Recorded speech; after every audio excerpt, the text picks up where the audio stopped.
बड़ी खबर, महिला की गला रेतकर हत्या कर दी गई है। महिला का सिर धड़ से अलग कर दिया गया। महिला की हत्या से इलाके में सनसनी फैल गई। जेतुका गांव में हत्या की वारदात को अंजाम दिया गया। मृतका का पति पिछले करीब 2 सालों से मानसिक रूप से अस्वस्थ बताया जा रहा है, जो कि मौके से फरार है। पति समेत परिवार के कई सदस्य भी फरार हैं। मौके से खून सना हसूहा और कपड़े बरामद हुए हैं। मौके पर पहुंची पुलिस ने शव को कब्जे में लेकर पोस्टमार्टम के लिए भेजा है। पुलिस मामले की हर पहलू से जांच कर रही है। लेकिन बड़ा बाबू हमको बोले जो बहुत ही निर्मम हत्या है, उसका गर्दन धड़ से अलग कर दिया है। ये बहुत देखने लायक नहीं है। बहुत ये अब एक साइको मर्डर कर सकते हैं इसको। एक पागलपन, जो पागल भी ऐसा मर्डर नहीं कर सकता है। अब ये कौन किया है, उसका पति किया या कोई और किया, इस तो जांच का विषय है। बड़ी खबर मोतिहारी से, जहां चिरैया थाना क्षेत्र में अपराधियों ने दिन दहाड़े बड़ी लूट की वारदात को अंजाम दिया। हथियारबंद बदमाशों ने एक सीएसपी संचालक को गोली मारकर करीब 4 लाख रुपए लूट लिए। घटना के बाद इलाके में दहशत है। सूचना मिलते ही चिरैया थाना पुलिस मौके पर पहुंची और मामले की जांच शुरू कर दी है। बताया जा रहा है कि घोड़ा सहन के रहने वाले मुकेश कुमार चिरैया थाना क्षेत्र में सीएसपी केंद्र का संचालन करते हैं। वह अपने केंद्र पर मौजूद थे, तभी बाइक सवार अपराधी वहां पहुंचे। बदमाशों ने हथियार के बल पर कैश लूटने का प्रयास किया। विरोध करने पर अपराधियों ने मुकेश कुमार के हाथ में गोली मार दी और करीब 4 लाख रुपए लेकर फरार हो गए। पुलिस ने मामले की जांच के लिए एसआईटी का गठन किया। पुलिस ने जल्द आरोपियों को गिरफ्तार करने का दावा भी किया है।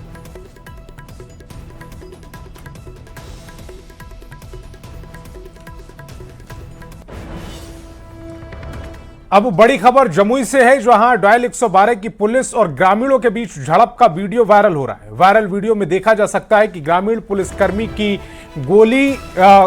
पुलिसकर्मी को गाली और धमकी दे रहे हैं, जिस पर प्रतिक्रिया देते हुए पुलिसकर्मी अपनी पिस्टल निकालकर धमका रहा है। डायल 112 की पुलिस टीम का जवान कमर से रिवॉल्वर निकालकर गोली मारने की धमकी देता है। वायरल वीडियो शहर के सिरचंद नवादा इलाके का है। 28 जुलाई को जमीन विवाद की सूचना पर डायल 112 की पुलिस टीम मौके पर पहुंची। ग्रामीणों ने पुलिस पर पैसा लेकर पक्षपात करने का आरोप लगाया। इसी दौरान पुलिस और पब्लिक में बहस शुरू हो गई। देखते ही देखते ये बहस हाथापाई में तब्दील हो गई। ग्रामीण भी पुलिस वालों से बहस करते नजर आए हैं। वीडियो वायरल होने के बाद पुलिस अधिकारी मामले की जांच में जुट गए।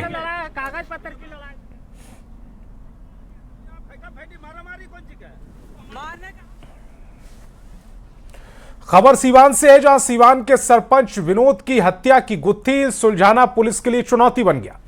मृतक सरपंच विनोद कुशवाहा का शव गांव में पहुंचा तो ग्रामीणों ने अंतिम संस्कार करने से इनकार कर दिया। नाराज ग्रामीणों ने वरीय पुलिस अधिकारियों से हत्या का मामला दर्ज करने की मांग की, जिसके बाद पुलिस ने मौके पर पहुंचकर हत्या का मामला दर्ज करने का आश्वासन दिया और सरपंच विनोद कुशवाहा का अंतिम संस्कार किया गया। ग्रामीण हत्या का आरोप लगाते हुए मामले में एसआईटी टीम के गठन की मांग कर रहे हैं। आपको बता दें कि सरपंच विनोद का शव उत्तर प्रदेश के गाजीपुर में पेड़ से लटका मिला।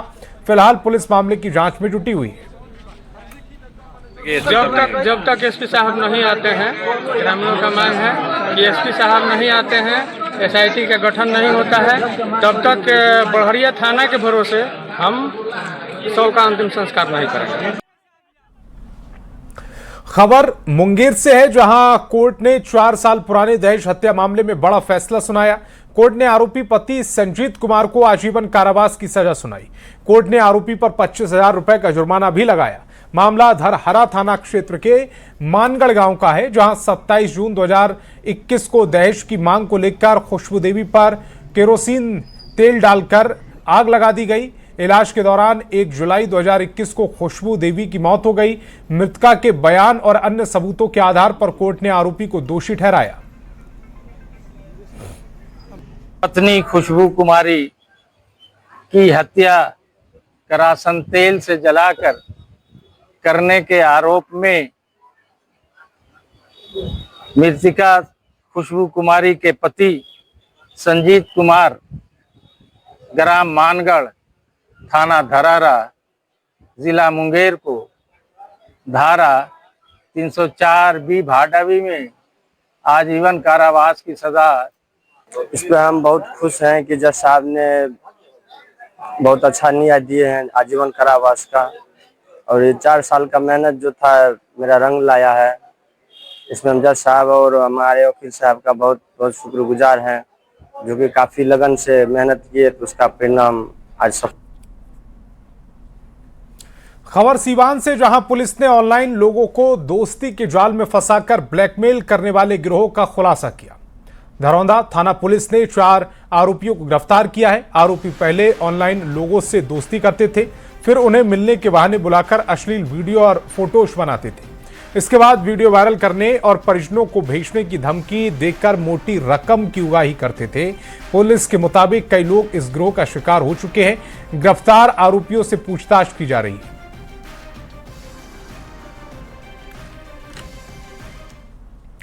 खबर छपरा से, जहां जगलाल राय कॉलेज परीक्षा केंद्र पर गृह रक्षा वाहिनी सेवा संवर्ग में अधिनायक अनुदेशक पद के लिए आयोजित लिखित परीक्षा के दौरान ब्लूटूथ डिवाइस से नकल करने की कोशिश को सारण पुलिस ने नाकाम कर दिया। दरअसल परीक्षा केंद्र पर पुलिस ने एक परीक्षार्थी को इलेक्ट्रिक डिवाइस का इस्तेमाल करते हुए रंगे हाथ दबोचा।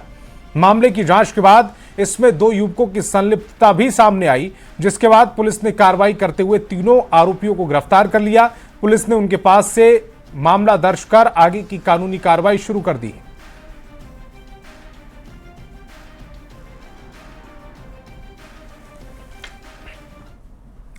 और बगास से बड़ी खबर है, वाल्मीकि नगर में मृत बाघ मिला है। रेस्क्यू के दौरान यह बाघ मृत पाया गया है। कुछ देर पहले मजदूर पर हमला किया था। हमले के बाद यह रेस्क्यू ऑपरेशन किया गया। बाघ के बीमार होकर कमजोर होने की आशंका जाहिर की जा रही है।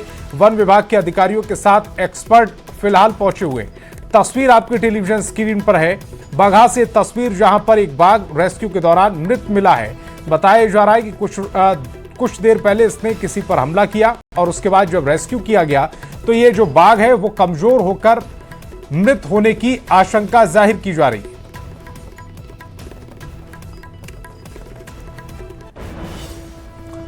और पटना से बड़ी खबर है, बीजेपी और जनसुराज में तनाव जैसे हालात हैं। बीजेपी जनसुराज समर्थकों के बीच हाथापाई हुई।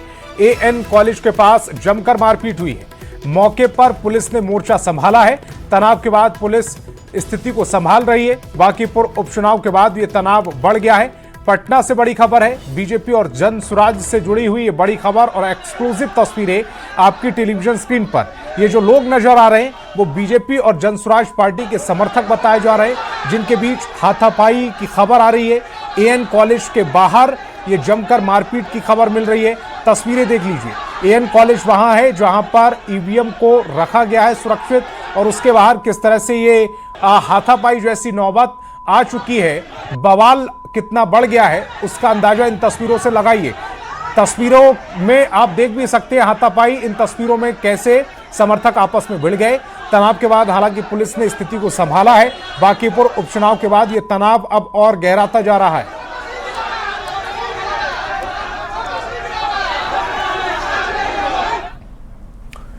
तो बांकीपुर में उपचुनाव का मतदान खत्म होने के बाद ईवीएम स्ट्रांग रूम में पहुंचना शुरू हो चुकी हैं। एएन कॉलेज में स्ट्रांग रूम बनाया गया है। आप तस्वीरों में देख भी सकते हैं कि एएन कॉलेज में ईवीएम को रखा जा रहा है। बांकीपुर उपचुनाव में मतदान खत्म होने के बाद सभी प्रत्याशियों की किस्मत ईवीएम में कैद हो चुकी है।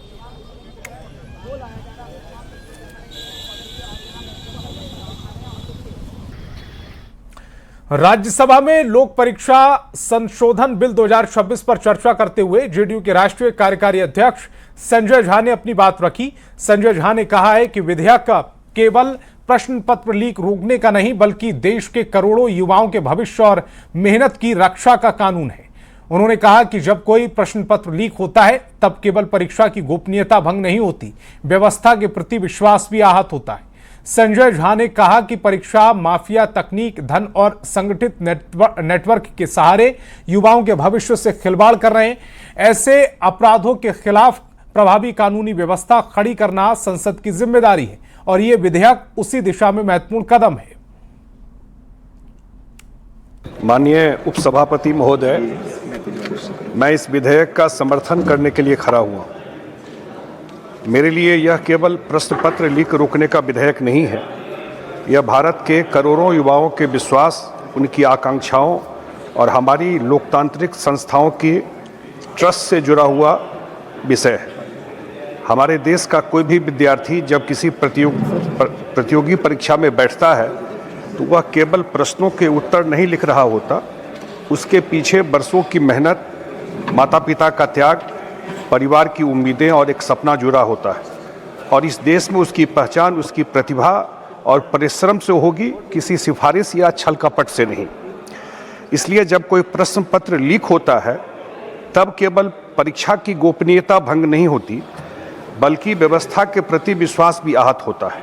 आज परीक्षा माफिया तकनीक, धन और संगठित नेटवर्क के सहारे युवाओं के भविष्य से खिलवाड़ कर रहे हैं, और यदि हम इसे केवल प्रशासनिक समस्या मानकर छोड़ दें तो हम अपने जिम्मेदारी से पीछे हटेंगे। संसद का यह दायित्व है कि वो ऐसे अपराधों के विरुद्ध स्पष्ट और प्रभावी कानून व्यवस्था खड़ा करे, और इसलिए ये बिल आया है। निश्चित रूप से इसको रोकने में प्रभावी भूमिका निभाएगा। खबर नवादा से, जहां प्रशासन ने अवैध रूप से संचालित नर्सिंग होम और अस्पतालों के खिलाफ बड़ी कार्रवाई की। शहर के हरिश्चंद्र स्टेडियम रोड, पुरानी जेल रोड और डॉक्टर गली समेत कई इलाकों में छापेमारी की गई है। सदर एसडीएम, एसडीपीओ और स्वास्थ्य विभाग की संयुक्त टीम की ओर से की गई इस जांच में किसी भी अस्पताल के पास वैध रजिस्ट्रेशन नहीं मिला, जबकि कई जगहों पर बिना डॉक्टर के ही अवैध तरीके से बड़े ऑपरेशन किए जा रहे थे। छापेमारी के दौरान क्लिनिकों में दवा की दुकानों पर फार्मासिस्ट न होने और फायर सेफ्टी जैसी बुनियादी सुविधाओं की भारी कमी पाई गई। प्रशासन की इस अचानक कार्रवाई से हड़कंप मच गया और कई संचालक अपनी क्लिनिक छोड़कर फरार हो गए। वहीं पुलिस ने कुछ लोगों को हिरासत में लेकर पूछताछ शुरू की है।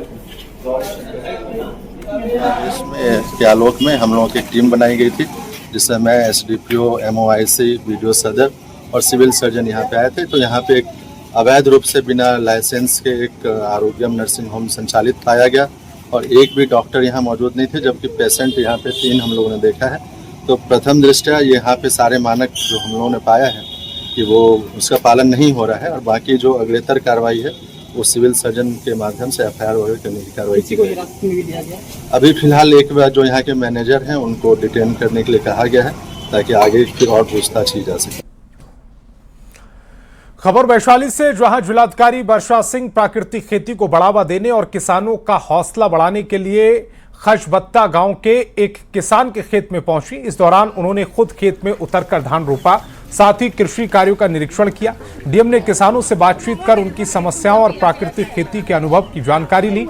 साथ ही बताया कि जिले में विदुपुर प्रखंड में प्राकृतिक खेती के लिए 10 क्लस्टर बनाए गए, जिनसे जुड़े 1250 किसानों को 2-2 हजार रुपए का प्रोत्साहन पुरस्कार दिया गया।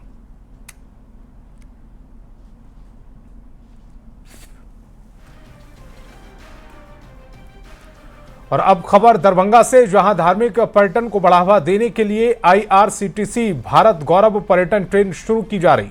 ये ट्रेन 1 सितंबर से शुरू होगी। ये विशेष ट्रेन 8 रात और 9 दिन की यात्रा तय करेगी। साथ ही ये ट्रेन श्रद्धालुओं को उज्जैन, नासिक और छत्रपति संभाजी नगर के ज्योतिर्लिंगों के साथ शिरडी साईं बाबा मंदिर और एलोरा गुफाओं के दर्शन कराएगी। ट्रेन रक्सौल से रवाना होगी और बिहार के कई प्रमुख स्टेशनों पर ठहरेगी। ट्रेन में मेडिकल टीम की सुविधा भी शामिल रहेगी। इससे पूरी यात्रा आरामदायक और सुरक्षित होगी। 1 सितंबर से 9 सितंबर तक, यानी 8 रात्रि 9 दिन के लिए जा रही है। इसमें 4 ज्योतिर्लिंग महाकालेश्वर, ओमकालेश्वर, कृष्णेश्वर और त्र्यंबकेश्वर ज्योतिर्लिंगों के दर्शन कराए जाएंगे।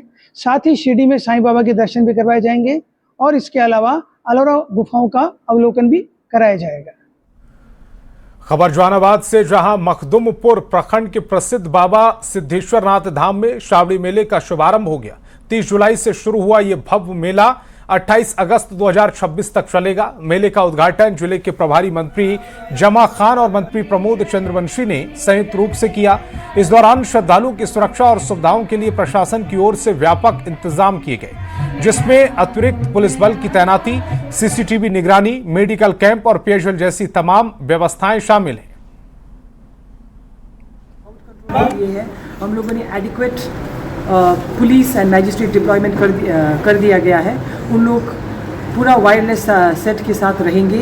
हम लोग का 4 फुली फंक्शनल कंट्रोल रूम भी रहेगा वहाँ पर। उसके साथ साथ सीसीटीवी कैमरास भी है और 7 जगहों पर ड्रॉप गेट भी बनाया गया है टू रेगुलेट द क्राउड। तो ये सब इन प्लेस है, तो इसी वजह से क्राउड कंट्रोल में कोई प्रॉब्लम नहीं आनी चाहिए, कोई दुर्घटना नहीं होगा।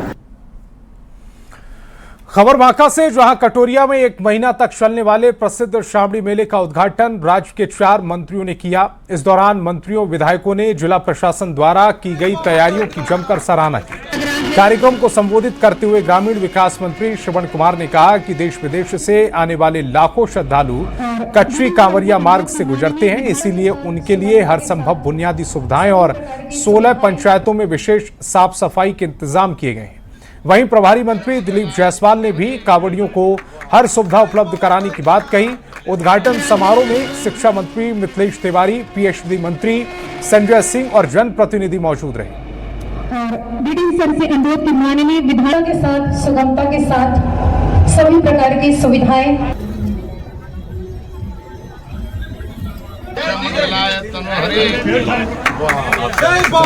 जिला प्रशासन ने बहुत अच्छी व्यवस्था की है और हम लोग श्री सम्राट चौधरी जी के नेतृत्व में लगातार पिछले वर्ष अगर आप 2-3 वर्ष से तुलना करें तो धीरे धीरे ये सुविधा बढ़ाई जा रही है। कोशिश किया जा रहा है कि श्रद्धालु को कोई दिक्कत नहीं है, क्योंकि पूरे दुनिया में इतना बड़ा विराट जनसंख्या जो संख्या है हमारी, और जिस संख्या जो श्रद्धालु की बोलबम की संख्या है, शायद पूरे दुनिया में इतनी बड़ी संख्या बाबा धाम जो जाती है नहीं है। तो इसीलिए आज इस मेला को हम लोग जो है इस सेवा और हम अपने नवाचार के माध्यम से सभी श्रद्धालु को ज्यादा से ज्यादा सुविधा देंगे और बहुत ही सफल आयोजन होगा।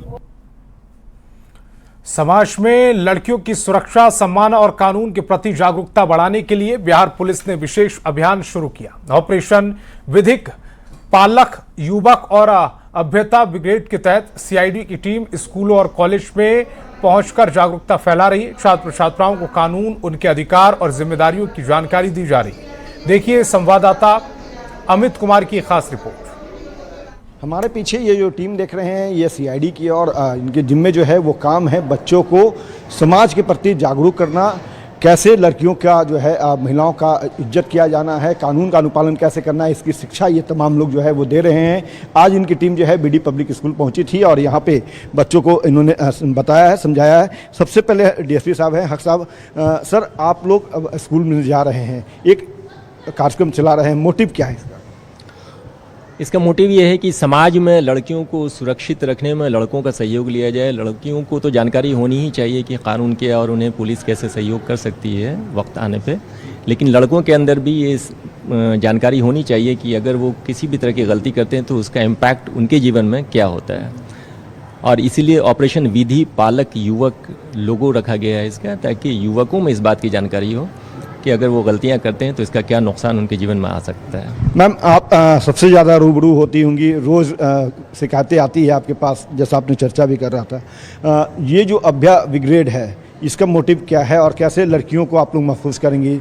आपने कई चीज़ों के बारे में बताया, नंबर आपने शेयर किया लड़कियों से, क्या लगता है कितना ये बेहतर होगा अपराध को रोकने में, खासतौर पर महिलाओं के अपराध को रोकने में?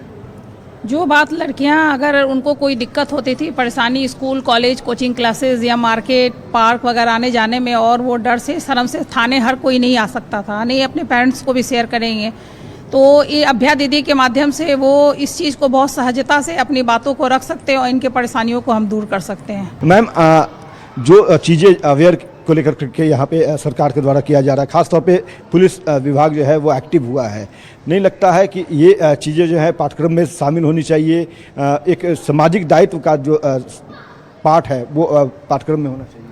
देखिए कभी भी किसी भी पाठ्यक्रम में जो एनसीईआरटी या सीबीएसई हमारे लिए चला रही है, ये चीज़ें स्पेशली इस तरह से तो नहीं थी, बट मॉरल वैल्यूज़ और एथिक्स के थ्रू हम बचपन से ही मतलब एकदम right from the pre primary grade बच्चों को इन चीज़ के लिए सेंसिटाइज करते जा रहे हैं।